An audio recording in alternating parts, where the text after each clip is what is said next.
Ladies and gentlemen, good day and welcome to the Torrent Pharmaceuticals Q3 FY23 earnings conference call. As a reminder, all participant lines will be in the listen-only mode, and there will be an opportunity for you to ask questions after the presentation concludes. Should you need assistance during the conference call, please signal an operator by pressing star and then 0 on your touchtone telephone. Please note that this conference is being recorded. I now hand the conference over to Mr. Sudhir Menon. Thank you, and over to you, sir. Thank you.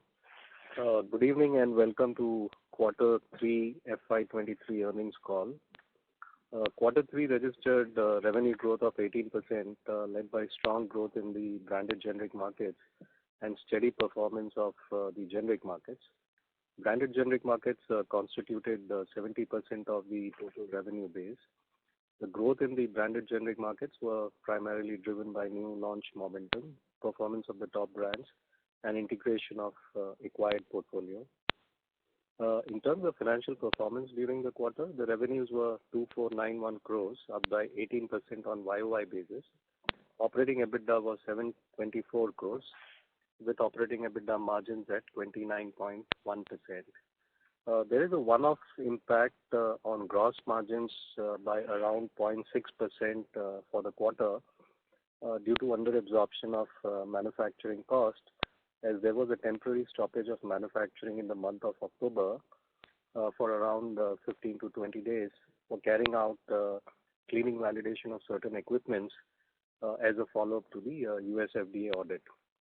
Today, the Board of Directors have approved an interim dividend of rupees 14 per share. With this, I would request Aman to give his insights on India business. Thanks, Sudhir. India revenues at 1259 crores grew by 17% and included revenues from the integration of Curatio Healthcare. As per the AIOCD dataset, Torrent's growth in Q3 was at 12%, in line with the IPM growth of 12%. Our growth was aided by new launch performance, particularly in the chronic segment, performance of our top brands, and strong growth of the Curatio portfolio. At the end of the quarter, Torrent has 19 brands in the top 500 of the IPM, with 13 brands now more than 100 crore sales as of March December 2022. Our field force has been further expanded, and MR strength now stands at 5,300. This is inclusive of the Curatio divisions. Our base business MR strength stands at 4,700, which has also been expanded in the current quarter. For YTD December FY23, revenues were 3728 crores, up by 15%. We expect the India business to continue its growth momentum backed by new launch performance, top brand performance, increase in field force productivity of the expanded field force, and continued performance of the acquired portfolio of Curatio Healthcare. I'll now hand over to Mr. Sanjay Gupta for the international business. Thanks, Aman. Let's start with our biggest branded generics business outside of India, which is Brazil. So Brazil revenue was at 248 crores, up by 36% on a Y-on-Y basis. Constant currency revenue was at Brazilian reais 159 million, was up by 17%. As per secondary data set, Torrent's growth is 19% versus a branded generic market growth of 13% for the quarter ended November 22. On a MAT December 22 basis, Torrent's growth is at 15% versus the BGX market growth of 12%. Strong contribution to growth has come from our CNS franchise and the generics business, which now contributes about 14% to our Brazilian revenues. We have launched 6 products in the last 12 months. The 2 biggest markets are for desvenlafaxine and rivaroxaban, where our market share in prescriptions in the month of December is at 8% for desvenlafaxine and 9% for rivaroxaban. Our plans to increase our coverage of CNS and cardio markets from the current 19% to 35% by 2025 are on track. This year we have received 7 approvals. There are 10 products pending approval with Anvisa, and we would be filing an additional 10 plus products before the end of this fiscal year. IQVIA projects a retail market growth of 11% in 2023 and 2024, and we should be growing at a rate higher than this. Moving on to Germany, our German revenues were 241 crores, up by 1% on a Y-on-Y basis. Constant currency revenue were at euro 29 million, up by 4%. We have started growing again thanks to the start of business of some new tenders that were won earlier in the year, as well as 4 new launches in Q3. For the coming year, we anticipate single-digit growth coming from tender wins, some of which have been realized already. In 2022-23, we would have launched more than 10 new products in Germany.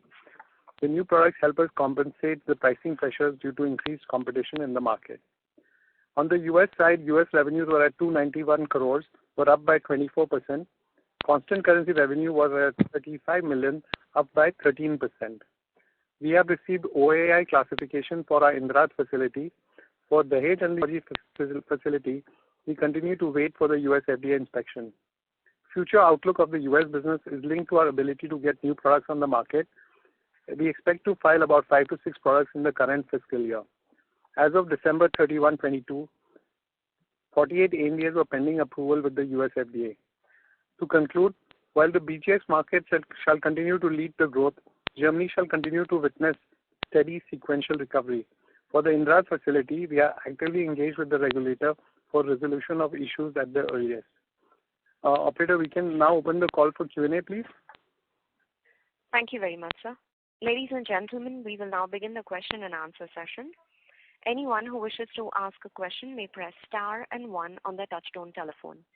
If you wish to remove yourself from the question queue, you may press star and 2. Participants are requested to use handsets while asking a question. Anyone who has a question may enter star and 1. Ladies and gentlemen, we will wait for a moment while the question queue assembles. The first question is from the line of Sayan Mukherjee from Nomura Securities. Please go ahead. Yeah, hi, good evening. So can you, indicate the growth without Curatio? What is the organic growth for India in this quarter? The base business growth is 12%, and the reported growth that we have is 17%. So the remainder 5% is coming from Curatio. Okay, thank you. And on the, Indrad facility, is there any communication, that you've received from the FDA, and what's your outlook there in terms of, timeline, and if you can indicate what's the level of contribution from that side to the overall revenues? So what we have received is a letter stating the status of the facility as OAI. So obviously the agency kind of will take some official action in a time period of 45 to 90 days from the date of the letter, which was the day before yesterday. And the official action ranges from a regulatory meeting or a warning letter or something of that sort. So we shall wait for them to decide before communicating further. So, and Indra's revenue contribution is, we haven't disclosed the revenues by plant so far, right? Correct. So Fine, maybe I can come back to you on that. Okay, thank you. Thank you. We'll take our next question from the line of Damayanti Kerai from HSBC. Please go ahead. Hi, thank you for the opportunity. First on India, can you split the base India growth into volume, price, and new launches contribution? And related question is, what I understand, a price increase has been the significant driver for India sales this year. So from this high base of price increase, how should we see growth scenario in coming year? So the AIOCD growth is 12% for Torrent in Q3. Out of that, volume is 0.2, price is 8.1, and new products is 3.5. So this 8.1 is against 7% of the market price growth. So it's pretty much in line with the market growth, and we think this range will continue. This has been pretty much our MAT range of price increase, and we think next few quarters also this should continue. Okay, so coming quarters also 7 to 8% price increase is doable, right? That's right. Okay, and on the new launches, can you comment on some of the key launches which have supported this 3.5% contribution? Because I think in the past we have mostly in 2 and 2.5% contribution from new products. So the new launch contribution is calculated on a trailing 24-month basis. So in this period, we have launched a relatively high number of brands in the chronic segment. Recently, the launch has been of Sitagliptin, as shared last quarter, where we continue to be the number one franchise of the newly launched brands. We should be doing roughly around 4.8 to 5 crores a month based on AIOCD. So this is strengthening our market share in diabetes. Similarly, in CNS, we had launches this time last year in the pregabalin franchise, which continue to do quite well and remain the number one market share. So these are the key 3-4 launches that are adding the incremental new product growth. Okay, that's helpful. And second is on Curatio integration. So can you talk about the progress which you have done since integrating the portfolio to your India business? So you mentioned you have a separate team and then you have added on people, etc. So a few more color would be helpful. So the business is on track. It's been 2.5 months in the quarter that we've got the sales from Curatio. October 14th is when we had integrated. So 2.5 months of sales in Q3. Pretty much continuing the same division, same strength in the business. We have started realizing synergies on the cost front in distribution where there were overlapping cost, let's say distribution and CFA warehouse setup, which has all been merged, and some back-end functions which were overlapping. So this synergy has started playing out. I think about 3 to 4% margin improvement is already seen in the first quarter. Top line delivery continues as per the ongoing performance, and we think this should sustain. So I would say better to wait another quarter, at least Q4, once we have the entire quarter under our performance. We can share further insight into the performance of Curatio. Okay, that's helpful. My second question is on Germany. So you mentioned now the supply has started for the new tender. So this tender is for what period, and do you anticipate any more tenders coming in, say, next 2 or 3 quarters? So in Germany, how it works is the tender duration is 2 months, and usually you win some tenders and they start 6 months later. So what happens is that the Q3 increase in sales we flagged a few months ago and saying that we had tenders which would start in Q3. So subsequently, each quarter we win a few tenders, and which is what has led me to tell you that we expect single-digit growth next year. Okay, that's helpful. Thank you. All the best. I'll get back in the queue. Thank you. Thank you. Our next question is from the line of Sumit Gupta from Motilal Oswal Securities. Please go ahead. Hey, hi, good evening. Just want to know on the price erosion update on the US market. So what kind of... Mr. Gupta, sorry to interrupt. If you're on a hands-free mode, can you switch to a handset and speak? Your audio is not very clear. Hello? Yeah, better. Okay, thank you, sir. Just want to know on the price erosion update in the US market. So what kind of trajectory that you are seeing? So year on year, we are seeing high single digit. Okay. And what is the capacity utilization overall? Overall, it depends upon the plant. So Indra is a multi-country plant, right? Much more than Dahej. So Indra capacity utilization is in the high 70s. And for Dahej, we are more in the mid-50, 55, 56% range. Okay, understood. Thank you, sir. Thank you. Our next question is from the line of Shyam Srinivasan from Goldman Sachs. Please go ahead. Yeah, thank you for taking my question. Just again focusing back on the Curatio acquisition, right? You talked about cost synergies, but I remember in our acquisition call we talked about revenue as well. At some point of time, we look at the top 5 brands, Teddy Bar, Atoglas, Poo, all of that, and just see where they are priced with respect to market, and if necessary, take price increases. So is that something that it's early to comment about that, or you think we have selectively started doing that as well? So that's also started. Already one round of price increase, which was already taken before the acquisition, that was to offset the increased raw material cost. That has been effected, and that new stock will be on the market in this quarter. So that should also start reflecting. And otherwise, I mean, revenue, the Curatio revenue growth was about 20% for the quarter, the Curatio standalone. So the growth is pretty much on track. Sir, but I thought we were expecting to go faster relative to the segment, right? Or maybe it's too early days for the 2.5 months. You think for this 20% growth? I was under the impression that the segment is going maybe 20 and Curatio is probably going faster. No, I think the segment that we specifically covering, which is the prescription-based PDRMA, this is significantly faster than that. But either case, next quarter should give a better picture. I think this mid to high teens growth is something that we feel is sustainable for this portfolio, and rest will be the levers that we mentioned earlier, which should start playing out probably by end of the next financial year. Got it. Very helpful. Just on the financial side, so what is the kind of debt position now after the deal? And if you could just reiterate some of the cash flow numbers that we are generating and how we plan to kind of reduce debt over time. Yeah. So, Shyam, I think by 31st March 2023, the net debt position should be around 4,300. And as per the repayment schedule, next year we should be repaying roughly 1,200. And probably in FY25, a major chunk of the cash flow will get allocated towards prepayments of all these loans. Got it.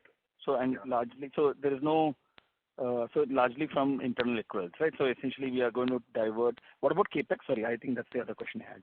So 1,200 crores you're going to repay, and what is the rest of the operating cash flows going towards? Right. So roughly you can say the EBITDA should be close to around 3,000, let's say, of which the conversion to operating cash flow should be 80%, which is 2,400. And capex over the next 3 years, on an average, should not be more than 250, max 300, I would say, per annum. Got it. Got it. Thank you. Thank you and all the best. Thank you. Our next question is from the line of Prakash Agarwal from Axis Capital. Please go ahead. Yeah, hi, good evening. Thanks for the opportunity. Just trying to understand gross margin better.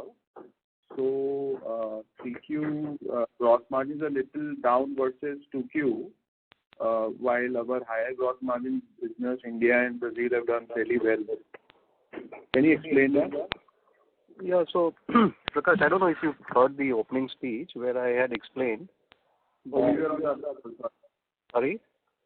You were on the other call, sorry about that. So what I had said is there's a one-time impact of gross margin by 0.6% for the quarter, and which is primarily because of under-absorption of the manufacturing overheads in the month of October, wherein immediately after the US FDA audit, which ended on 28th of September, there had to be some cleaning validation of certain equipments which had to be done as a follow-up to the US FDA audit.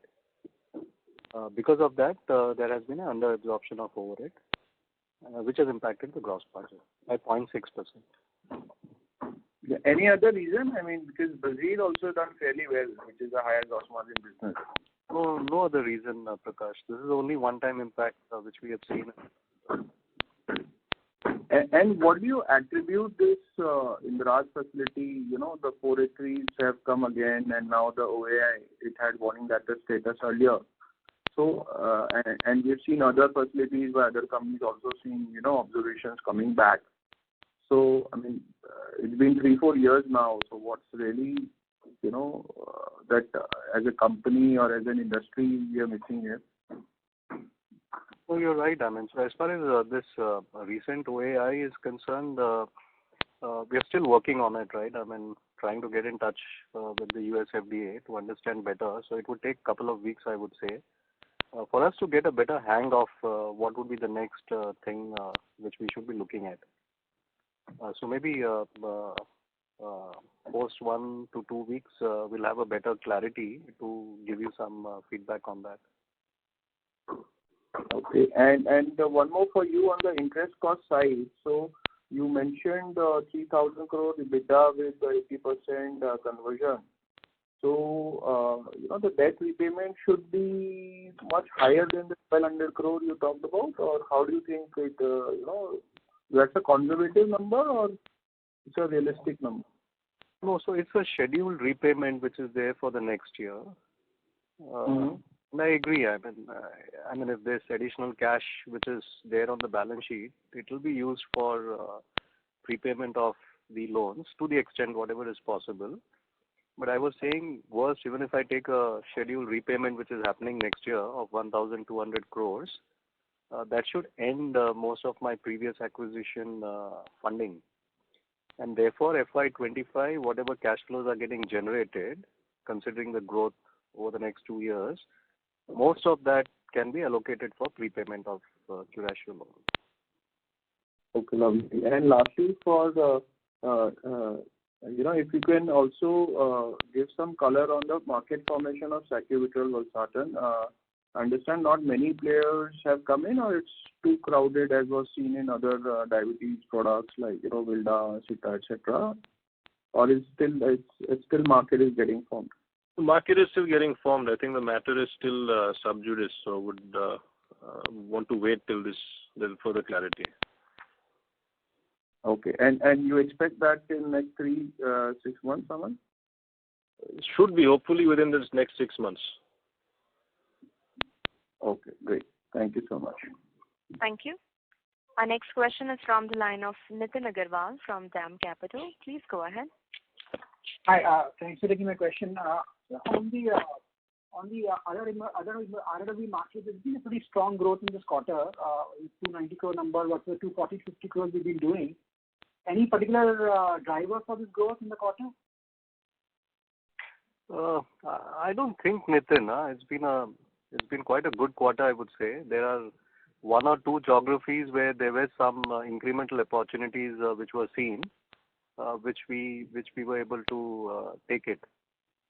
That's the reason for ROW the growth is a little higher, but otherwise even a country like Mexico is doing fine, I would say, growing double digit for almost last 4 to 5 quarters, high double digit. So yes, I mean, to a certain extent, there was some incremental opportunity which had come in quarter 3 in, I would say, Russia, basically, which has helped in getting such a strong growth.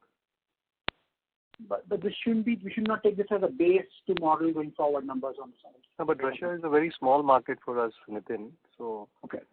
Although there's, yes, I mean, possibly 1 or 2% contribution to the overall incremental growth, but not major, I would say. So this 290, can we take it as the point I was asking is, can we take this 290 as a base for this business from a modeling perspective? Because Nitin, it's a little difficult for me to give any guidance on that. Maybe two quarters or 3 quarters, if that number is sustaining, then possibly I can confirm that. But I think it's better to wait for 1 more quarter to see whether this number is sustaining.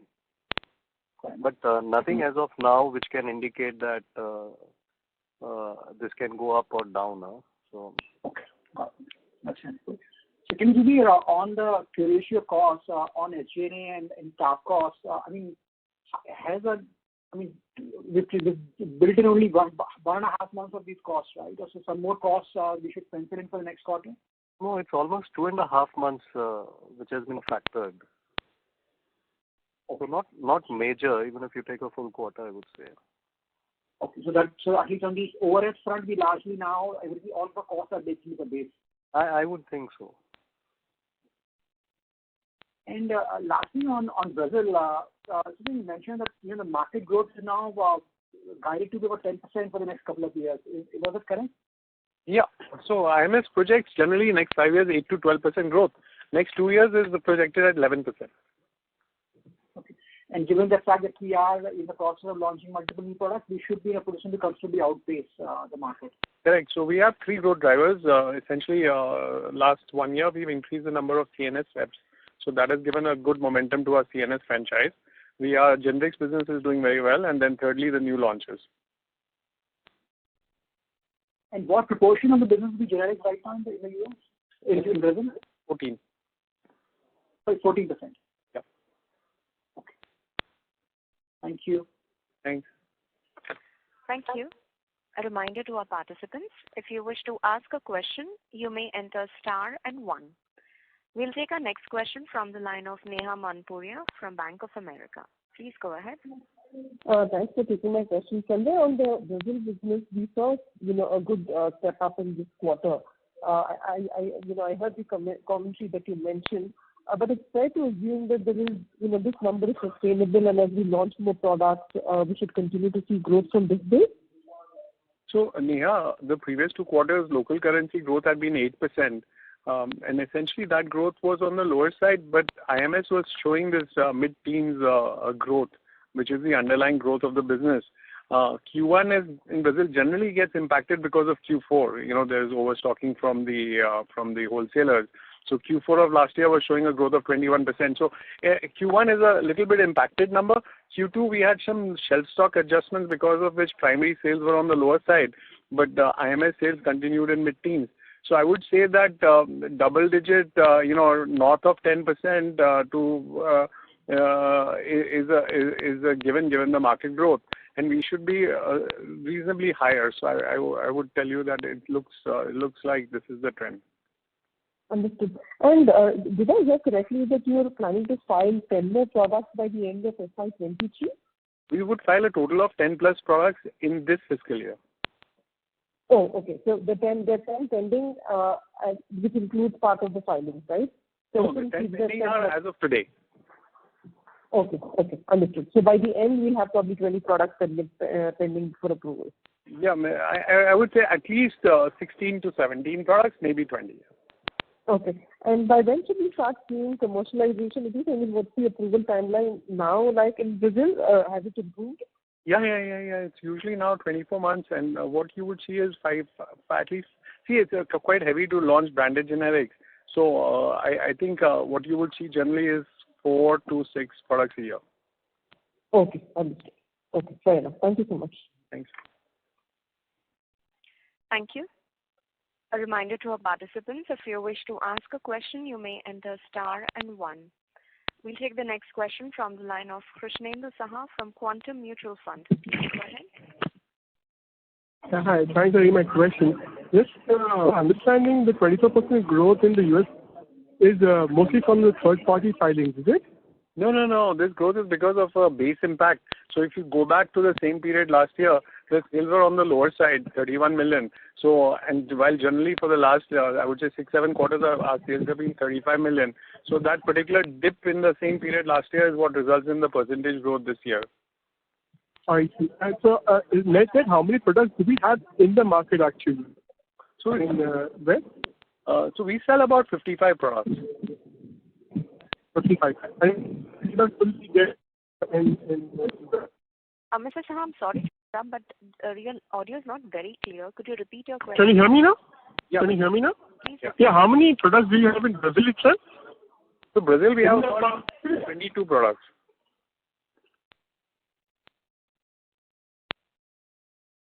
Sir, did you get my answer? It's about 22. Mr. Saha, are you still there? Hello? Yes. Yeah, so I answered your question, and we have about 22 products. Yeah, I got that. Thank you. Just on the acquisition front, how much of our revenue will be on the OTC front in India right now? So right now would be a small percentage because with the acquisition also. With the acquisition, that's right. Yeah. Any percentage you could give us? We'll be able to share better next quarter because there's only 2.5 months. But the idea is to focus on the RX piece first and then ramp up the OTC for the acquisition as well. Oh, thank you. Thank you. Thank you. Any participant who wishes to ask a question may enter star and 1. We would also request participants to please use handset mode to ask a question. The next question is from the line of Cinderella Carvalho from JM Financial. Please go ahead. Thanks for the opportunity. Just wanted to know your thoughts on U.S. market because of Indrad now. How do you see, what is your thought process and in terms of getting the new launches to the market? What is the plan going ahead? Any changes that you intend to make? Any third-party sourcing? Any other thoughts that you can help us understand? Sure. So, so this OAI kind of is a setback for the organization. We would have greater visibility 45 to 90 days down the line, right? As the range of options before the FDA is quite wide. There can be so depending upon the decision they make, we are kind of building up various scenarios as to what is the best way forward. I would say that it looks challenging to bring new products to the US market in the near term, especially because of what happened to Indrad, but also that we have not yet had the inspectors come over to Dahej. So we are waiting for that inspection to happen.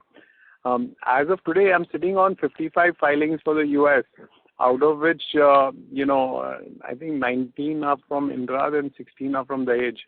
So there's a lot of filings from these two facilities. And with the passage of time, the value of these filings gets depreciated. So we'll have to kind of decide how we want to proceed. But I won't be able to share that with you today. It's sufficient to say that we are in the scenario building phase, depending on how the FDA outcome goes.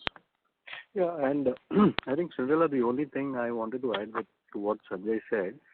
So Dahej, we have enough capacities. It's quite underutilized, and if things go positive as far as Dahej reinspection is concerned, many of the products which are there in Indrad can really ship to Dahej without any issue, because the filings for getting approval for all these products have already been done, or it's just waiting for submission, and this would take a very short time to get an approval.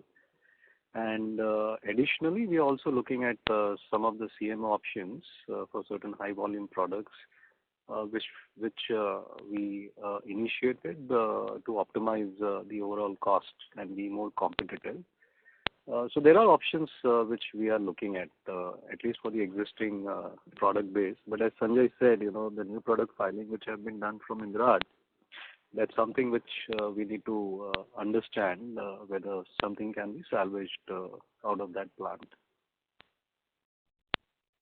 This is very helpful. Thank you so much for that. And one more question is on the Indian derma space. You mentioned that the RX market you will be focusing first. So what is, if any, thoughts that you can share in terms of strategy that you are going in for the derma, specifically for the Curatio acquisition? If you could highlight our strengths, what are we trying to build up, will be helpful. Thank you so much. Yeah, so we had mentioned in the last call that Curatio has a strong presence in pediatric derma, and they also have a very strong presence in the south and west markets. There is a lot more opportunity in the north and east markets, but those markets are just smaller in size compared to the south and west. But there is still quite a big headroom for increasing the share in these regions as well.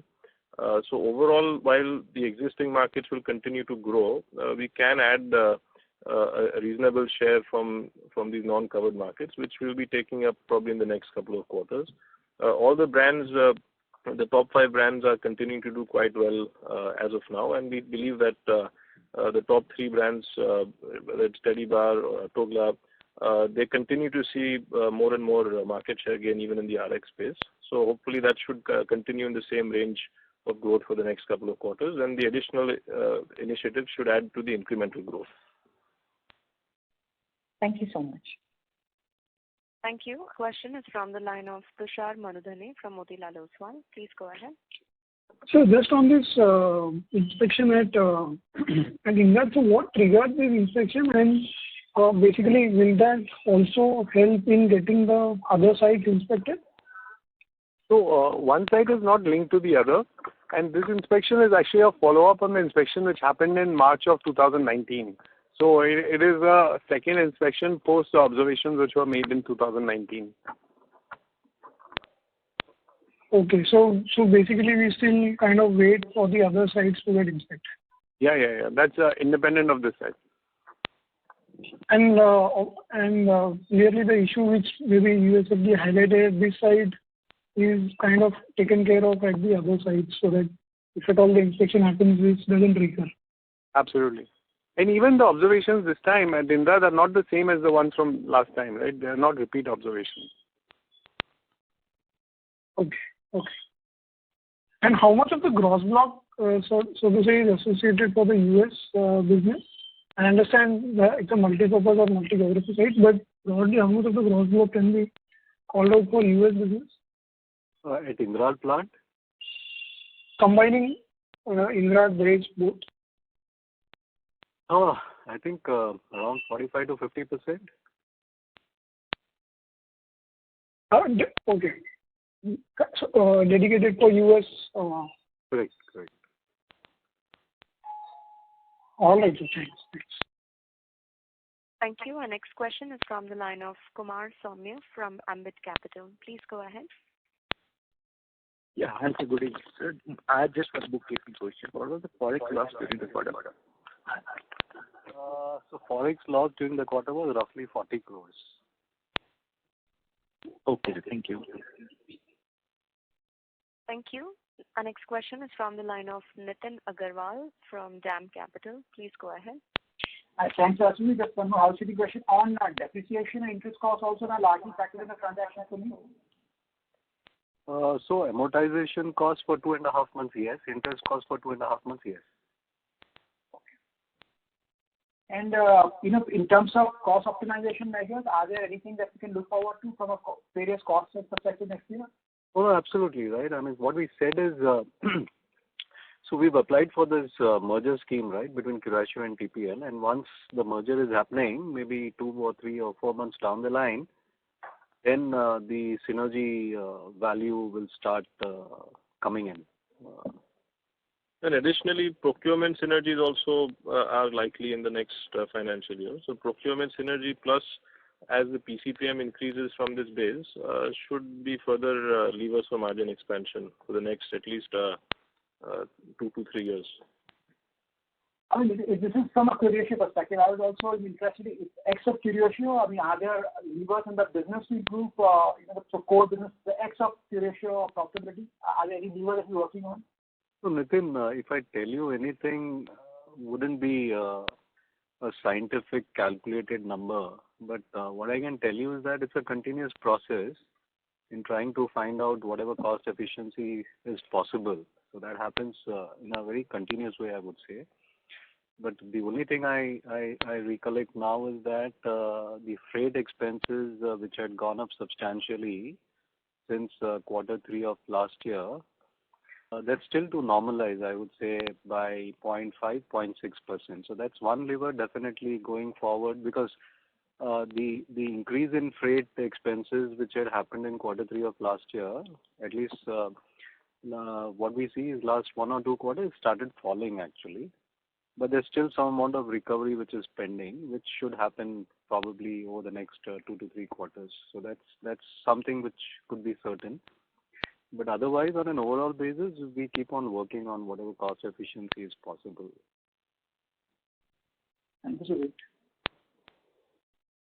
Thank you. Our next question is from the line of Sayan Mukherjee from Nomura Securities. Please go ahead. Yeah, thanks for the follow-up.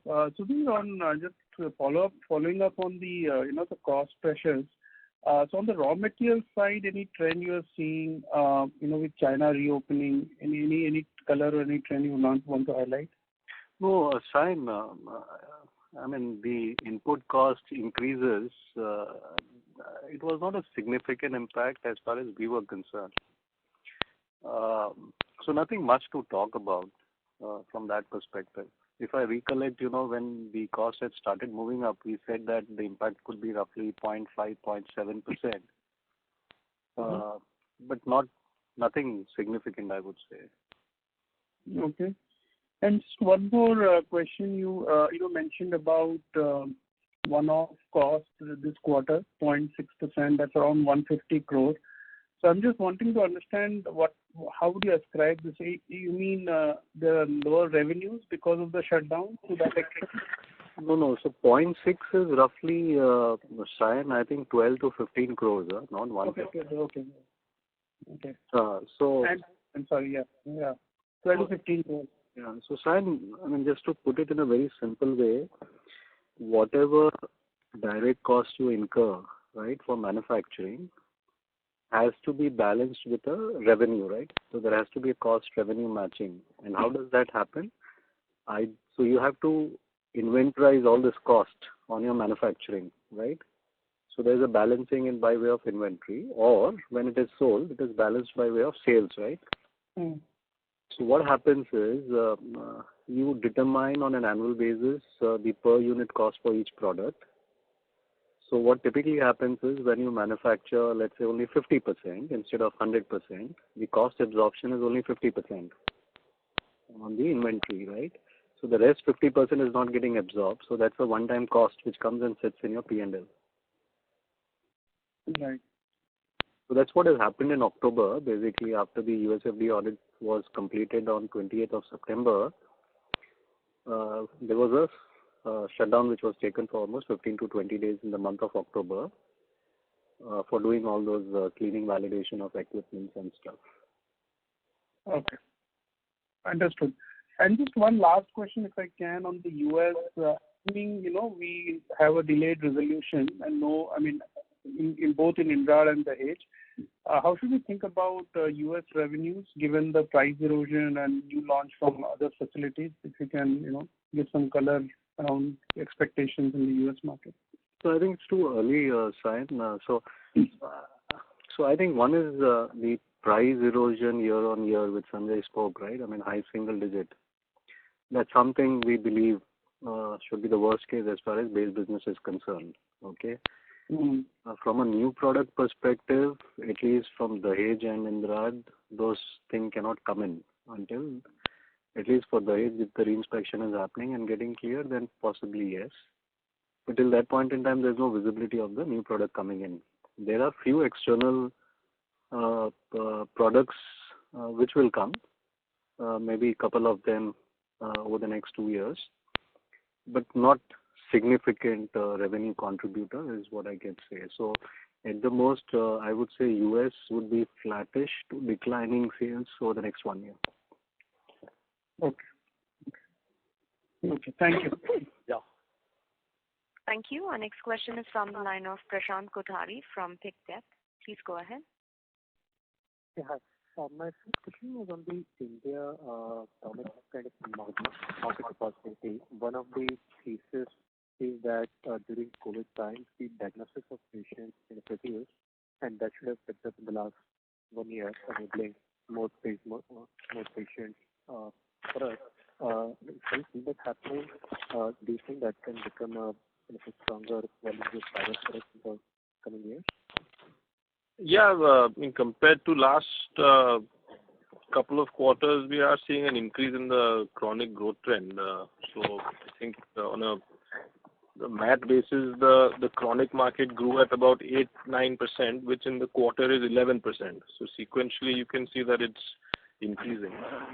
So we do believe that it may stabilize at this 11-12% level, but it does provide a significant volume opportunity for a player like us who's already got this much contribution from the chronic business. Okay, thanks. And on the US OAI thing, you mentioned that you can shift products from Indrad to Dahej. So what is comment in regard to the existing product basket, or was it for the new product launches? For the existing, for sure, subject to Dahej getting cleared, is what I said. Sanjay, for the new products which have been filed from Indrad, a parallel filing can happen for the same product from Dahej. So for the filings which have been made, let's say a few years ago, I don't think we will make the investment to shift them. But for forthcoming filings, yes. Okay, but for some kind of existing large products coming out of Indrad, you can shift them all to Dahej in case Dahej gets cleared. Correct. Understood. All right. Okay. Thank you much.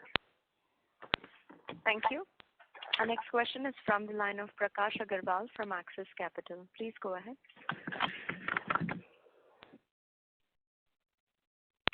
Prakash, your line is unmuted. Please go ahead with your question. Yeah, apologies. So couple of clarifications. So one, you mentioned on Germany, you already started to see Q&Q with the corrective action and the new tenders, etc., that you won. But how do we see the fiscal 24? I mean, do we see a mid-teen kind of growth given the low base and then normalize to high single digit? How do we see this business for next 2 years? So, Prakash, what I have is visibility on the basis of the tenders which we have won, and we have a strategy in place to win more tenders every quarter, right? So what I indicated is, as of today, for next year, mid single digit is something that I have visibility to. if I win additional tenders, it could be high single digit to close to double digit. But that is right now not in the bag. Okay. What's in the bag is mid-single digit. Correct. Despite the low base. The base is 29 million euros per quarter. Okay. Which is, I think, almost close, because I think at some point we've crossed 31, but not more. Okay, fair enough. And secondly, I think Sudhir mentioned the giving example of 3,000 crore EBITDA. I mean, if I see consensus, my numbers, etc., is 10-12% higher. So it's a rough number you're guiding, or it is approximately 3,000, I said. Yeah. If that is the number, then this is the way to look at it, is what I was trying to. Okay, but if I look very broadly next year, so India, Brazil, and the other ROW market, 70% of your branded generic, business is good to grow 10, 12, 13%. Is that fair assumption to build models? I would think so. And on the margin side, you see levers for margin expansion, given profitability of Curatio will increase plus costs are coming down. Would that be fair? I would think so, Prakash. I mean, what we have been saying is because of this branded generic pieces, there are one or two levers which keep on coming every year, provided other things remain constant, right? So one is the price increase driven gross margin improvements, and the other is the operating leverage, which should continue, I believe. Okay. Plus the Curatio upside on the margins, Yeah, perfect. And lastly, for Aman, so for next year, if we see India, what are last year you mentioned about, the CNS launch, one in diabetes, one in cardio. So how is the pipe looking in terms of decent size brands which you plan to launch, which gives us confidence of 12-13% growth? The upcoming financial year won't have as many launches as the previous year in terms of number. There are a few significant opportunities in diabetes which will still be there, but numbers will definitely be lower. Instead, the focus will be on increasing the traction and size of the recently launched brands. So there is still enough headroom for us to continue the new launch momentum in the next year from the existing launches. You mean the line extensions, etc., from the... No, even the recently off-patent launches that have been done. So the new launches take time to gain reasonable scale. So, like for example, we've done 5 crores now of sitagliptin in about 6 months, 5 crores monthly. We would hope that maybe by the end of next year we cross 100 crores overall, and that should continue growing at a high rate. So that contribution should continue to increase from the new launches. The new year, for next financial year, will not have as many number of launches, so that new contribution will probably be lower than the previous year. Okay, so I'm just trying to dissect it here. So 12%, so we would again see about, say, 8% price and about 3% kind of new product, and maybe 1-2% volume? Yes, that should be doable in the next year. Okay, great. Thank you. Thank you. Our next question is from the line of Krishnendu Saha from Quantum Mutual Fund. Please go ahead. Yeah, just a follow-up on the last question I asked. If I do remember correctly, a couple of years back, we had 36 odd or 40 odd products in, in Brazil. So right now we're at 22. I'm just wondering that. And this is the fact that we'll be having some supply or procurement benefits for acquisition. But I believe that we also had a 3-year manufacturing contract with them, if I'm right. So could you just elaborate on these two, please? So on the first part, so Brazil, we have more approvals, but we focus on 22 products which are in our lead build brand category. So essentially the idea is to follow the model which has worked well for us in India, which is to build large brands and invest behind those that have the potential to grow. And we have taken a series of brands into a kind of a automatic mode where we don't promote them, and we kind of let them just continue on the base that they have, because it's not worth putting money and resources behind them. So I would say 22 brands are actively promoted and invested behind in Brazil. You go back to the focus products then. Yeah. Lead build products, as we call them inside the company. And, the rest are more in the maintain or, I would say, category. And then your second question was what? We had a sourcing agreement for acquisition in India. So we spoke about the fact that we'll be having some sourcing benefits next year. How do we see that being through if we have a sourcing agreement for 3 years with a acquired company? That would not be for all products. So for the full portfolio, there is still enough headroom for finding alternate suppliers and getting better pricing. And just the last question. The EBITDA margin is far better than our overall company. That's what I realized last time on the call. Is it not far better, better than the overall Torrent Farm? Yeah, so what we said is it's not dilutive to the overall margins of Torrent Pharma, which would mean that Curatio has similar margins. That was the thing that was spoken last time. Thank you. Thank you for the clarification. Thank you. Thank you. Our next question is from the line of Kunal Randeria from Nuvama. Please go ahead. Hi, good evening. Just one question. Any visibility you can give us on Revlimid launch timelines? Oh, so we are not in the initial phases. So for us, it's a little bit of a distant launch. So yeah, it's not in the next 12 months. Got it. And should I assume that it's nothing to do with plant issues? No, it's not made at Torrent. It's made at a third party. Okay, perfect. Thank you. Thank you. Ladies and gentlemen, that was the last question. I now request Mr. Sanjay Gupta to add a few closing comments. Over to you, sir. So I would just like to thank you for your interest in Torrent and for joining today's call. For any additional questions, please feel free to call our investor relations group. Thank you very much and look forward to hearing from you soon. Bye-bye. Thank you, members of the management. On behalf of Torrent Pharmaceuticals, that concludes this conference. Thank you for joining us, and you may now disconnect your line.